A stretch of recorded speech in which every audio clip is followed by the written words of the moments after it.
I'm home, huh? Hey, why did you come back? When you don't belong here anymore, what? Do you mean I don't belong here? I don't meet someone who gives birth to a child with a cheating partner. When I returned home after giving birth at my parents' house, my husband's parents were there and all my clothes were gone. Not only that, but they were also calling my newborn child the offspring of an affair. There's a limit to how much they can mock someone. Fine, I'll leave as you wish. But once I'm gone, where will you live? I'll live here, of course. I'll take this house as compensation for alimony. Do you really think you can do that because this house is my husband's? Was so confident until he heard what I had to say. Then his smirk disappeared, and he turned pale, collapsing to his knees. I'm Yasmin, a 31-year-old homemaker. I met my husband John through a friend's introduction and remarried after a year of dating. We both wanted children, but even after a year of marriage, we were not blessed with any. However, our marriage wasn't troubled aside from our inability to conceive, and I had built a good relationship with his parents. This evening my dad and mom are coming over. How about we go out for dinner? Sure, I'll get ready. We decided to go out for dinner with his parents that day, but I quickly realized it was my mother-in-law's considerate gesture. After a year of marriage and no children, I started to think there might be something wrong with me. So I recently began fertility treatments, but there were no visible results. I heard there are many reasons for infertility, and we didn't know why we couldn't have children. The journey with no end in sight was exhausting. I was beginning to dread going to the hospital to face no progress and was thinking of giving up on fertility treatments. But then my mother-in-law reached out to help. She had undergone fertility treatments to conceive my husband, so she understood my feelings the best. She comforted me over the phone after my hospital visits. The treatments were costly and unproductive, and she probably sensed my despair from my voice. Until a year ago, she was a stranger to me, but I was grateful for her kindness. With her support, I kept going with the treatments. Before entering the restaurant, I whispered a thank you to my mother-in-law, who smiled back warmly. I was glad they were my in-laws and enjoyed the dinner as a stress reliever from my fertility treatment. Then my husband had to go on a business trip, and we had to pause our efforts to conceive. I heard that continuity is important in fertility treatments, so I was disappointed. But work is work. Maybe taking a break from the stress of trying to conceive would help me recover mentally. I tried to see the positive side. Even after he left, my mother-in-law visited me weekly to take care of my mental health. She was the only one I could talk to about the hardships of fertility treatments and the loneliness of being apart from my husband. Thanks to my mother-in-law, I didn't have to feel that bad. Half a year flew by, and my husband's business trip ended. I was feeling much better mentally and knew I had to refocus on getting pregnant soon due to my age. No way. Yes. Why are you shouting all of a sudden? What happened? I'm pregnant. Our baby is finally coming. Seeing the 2 lines on the pregnancy test, I cried tears of joy. It had been a long-awaited pregnancy. We had overcome periods of anxiety and unsuccessful fertility treatments. I was overwhelmed with happiness, but my husband just gave a strange smile. Maybe he's not happy. No, that can't be the case. Perhaps he was just shocked and needed time. Time to process the news. I shared the joy openly and immediately informed my parents and his. Both sets of parents were overjoyed, and I was too excited to sleep that night. I decided to focus on a healthy pregnancy. But the next day, I assume you know that I'm busy with work, so I can't help much around the house duties. Don't bother me too much, okay? Sorry, I'll cook tomorrow. There's no tomorrow for someone who can't do it today. He must be stressed out because he is tired from work. I felt guilty for not being able to meet his expectations for housework and meals due to my severe morning sickness in my first pregnancy. But morning sickness won't last forever. Once it eases, I should be able to do more around the house, and hopefully our relationship will get back to normal. I thought I can't just be soft on myself, especially for our upcoming child and my husband, who's always working hard. I pushed myself to cook and do housework as much as possible, even with the morning sickness. But it seems my efforts didn't reach him. Gradually, he stopped coming home at night and began spending his evenings out. My hormonal imbalances from the pregnancy made me feel mentally unstable. I worried if we couldn't resolve our issues before the baby's birth, could we really build a happy family of 3? Such anxieties continued on the nights he was absent, but as I struggled through each day, I suddenly found myself in the 7th month of pregnancy and decided to return to my parents' house. I had already discussed this with them and my husband. Honestly, I felt more at ease going back to my parents' house than staying with my husband. Perhaps feeling suffocated living with a pregnant wife, my husband readily agreed to my going back home. I took a 2-hour taxi ride to my parents' house. "Don't worry, we'll support you from now on." I had told my mother weeks before about the deteriorating relationship with my husband, John. While admitting he was busy with work, I also vented my frustration about him not supporting me much. So my mother had been worried about me, and since returning home, I've been able to relax truly, even managing to spend days without a single worry. It was something I hadn't experienced in a long time. I regretted not returning home sooner. The comfort at my parents' house was so good that I gave birth to a boy without any issues. He was slightly underweight, but cried loudly and felt warm when I held him, bringing me to tears of indescribable joy. Busy with work, John couldn't be there for the birth, but my parents cried with me. Despite the hard times during the pregnancy, I was truly glad to have overcome them. I stayed in the hospital for a week after giving birth, with my parents visiting daily. However, John was noticeably absent. He congratulated me on the birth, but didn't come to see our baby. Though I understood he was busy, I couldn't help feeling angry. Was his work more important than his child? But the excitement of spending days with my son overrode these feelings. That week felt incredibly long, but finally leaving the hospital with my baby made me truly feel like a mother. Hello, I was discharged from the hospital today. Though I had informed her by email, I called my mother-in-law to talk. She had supported me the most until I got pregnant, and I really wanted her to be the first to see her grandson. But since she lived far from my parents' house, I planned to show her the baby once things settled down. John told me that you too are getting a divorce. Is that true? What? Instead of congratulations, she hit me with this shocking news. That couldn't be true. Although John and I had been on bad terms before the birth, it wasn't to the extent of divorce. It was just stress on both sides, and now was an important time to care for our son together. I had no idea why she would say such a thing, but I firmly responded, "That's ridiculous. Please don't say such things." "No, I'm serious." She then explained that John indeed intended to divorce me.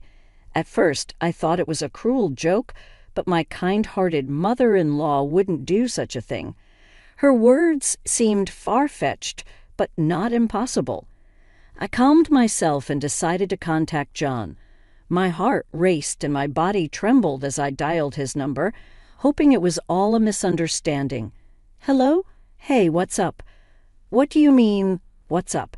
"Your mother told me that you want a divorce." I didn't care for pleasantries, I just needed to confirm his true feelings. He hadn't been there for the birth or even to see our baby afterward. Perhaps he really wanted a divorce and didn't care about us. That's why what my mother-in-law was saying was believable, but I couldn't believe anything until I heard it from my husband's mouth. "Please let this be a misunderstanding," I prayed while waiting for his answer. But reality was not so kind. "Oh, you heard already. Well, that's right. I can't live with someone who cheats with another man and has his child." A woman who cheats with another man? My husband, John, was under the misconception that I had an affair behind his back and gave birth to the other man's child. This was what I heard from my mother-in-law. It turned out that while I was away giving birth at my parents' house, John had been telling his parents that I was having an affair.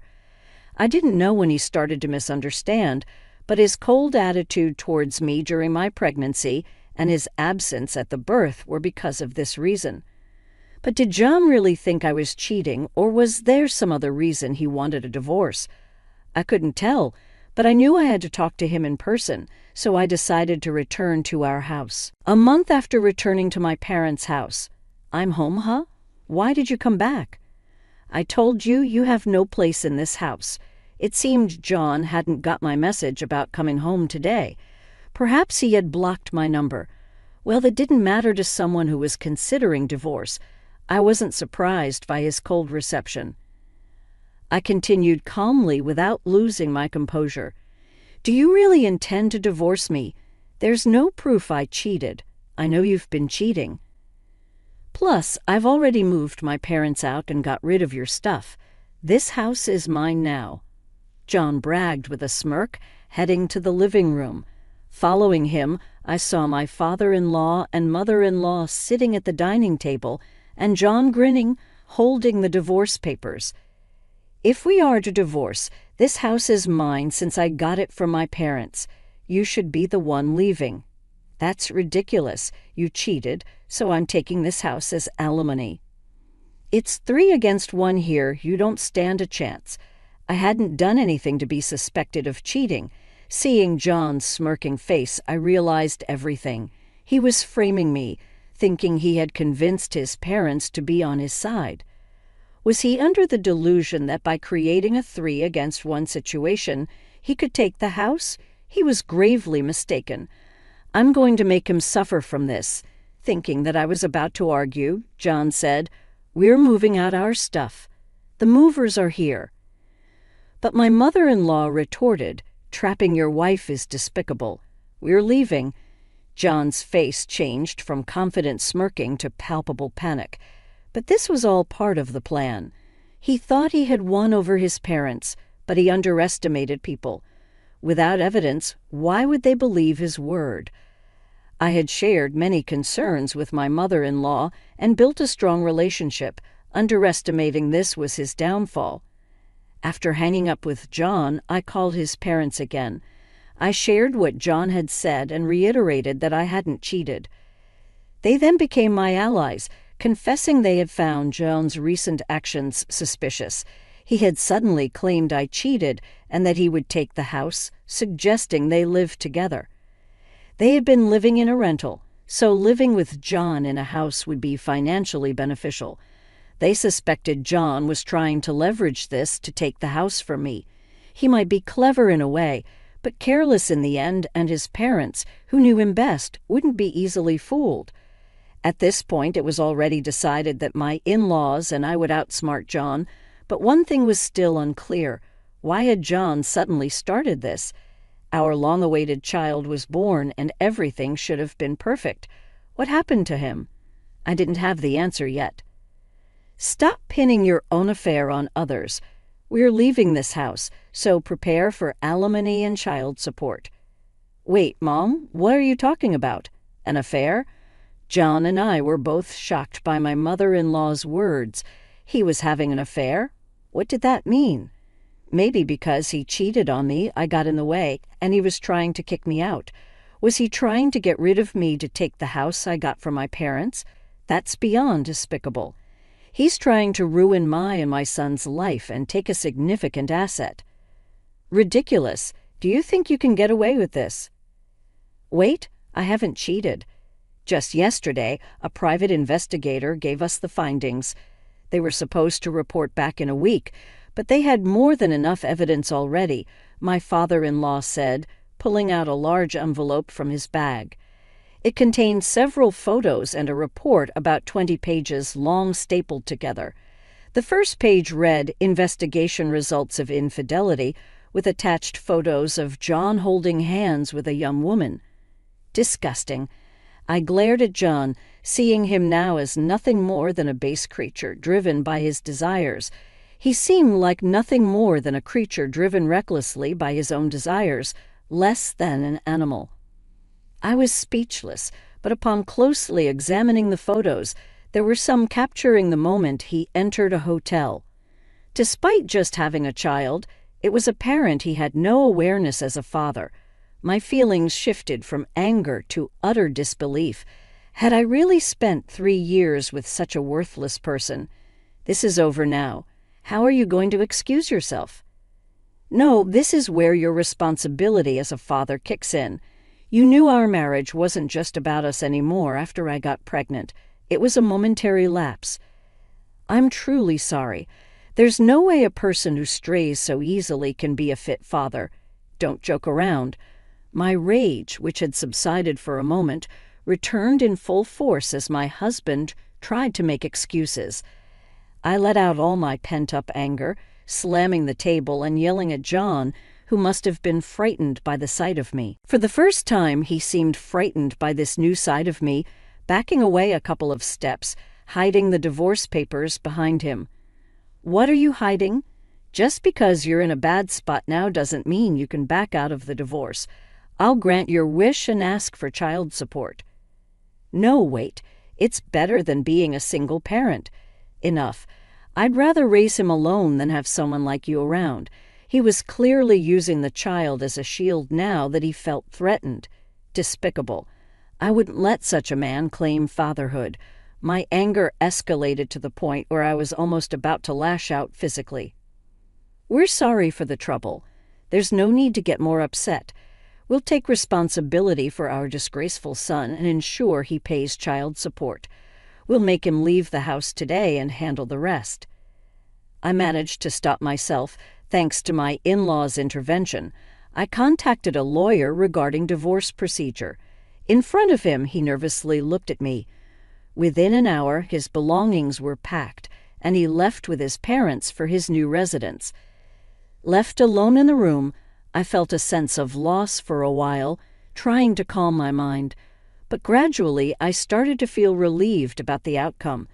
If such a man had a hand in raising my beloved son, he might have turned out as terrible as him. It was a relief that I could prevent it at an early stage. Moreover, having my in-laws on my side until the end was a stroke of luck. I felt a bit guilty about burdening them with their despicable son, but my son was my priority. They understood and took him away, for which I was immensely grateful. I immediately asked the lawyer to proceed with our divorce. Then I decided to sell the house. My ex-husband knew its location, and I couldn't risk him showing up in a fit of vengeance. Being alone with my son, I wouldn't stand a chance if my ex-husband tried something. I also wanted to erase all memories associated with him. The house, initially bought as an investment by my father, was in a prime location and sold quickly. With that money, I could live comfortably without working for a while. My plan is to stay with my parents, benefiting from their support while raising my son, at least until he's a bit older. Eventually, due to school considerations, I intend to move to the city, but that's a conversation for the future. For now, I'm focused on settling our current situation. My ex-husband, under his parents' supervision, is working hard to pay me, with his wages being managed by them. I've been meeting with my in-laws every 6 months to show them their grandchild, and during our last meeting they told me something astonishing. His affair partner was someone from his company. I thought he met her at a nightclub or something. Yes, that's right. We were just as shocked. It seems like it got out at the company because it was an office affair. He got fired. Now he's working at a factory owned by an acquaintance. He had a somewhat senior position, so he was pretty down after getting fired, but that's irrelevant to us. I never imagined his affair partner was a junior at his workplace. It's appalling to think that someone in a leadership position could behave like that. It's clear why such a person could easily betray me and our son. After getting fired, my ex-husband John also seems to have been cut off by his affair partner. While she's also to blame, it's understandable if she resents John for getting fired. However, unlike John, she's young and has a chance to start over. My ex-husband, who is old enough, had no choice but to work at a factory that was acquainted with his parents-in-law. He's now working at a factory with his wages being managed by his parents. They've arranged to pay child support in installments. Since his living expenses are covered by his parents, most of his salary goes to me. But what he'll do after that is anyone's guess. It's unlikely that a divorced man with no savings will remarry, and he can't even live with his child. He once so desperately wanted. With no goals or purpose in life, it's clear he'll spend the rest of his days filled with regret, a fate he brought upon himself. I think he should feel the mistakes he's made throughout his life and regret it forever. A year has passed since then, and I'm still living with my parents, cherishing my son. Next week we have our biannual dinner with my in-laws. We maintain a good relationship, and they always look forward to seeing their grandson. Despite my ex-husband being the worst, I want to keep a good relationship with my in-laws. In life, it's crucial to have people who care about you and whom you genuinely value. As for people like my ex-husband, who fit into neither category, it's best to cut ties and enjoy my life.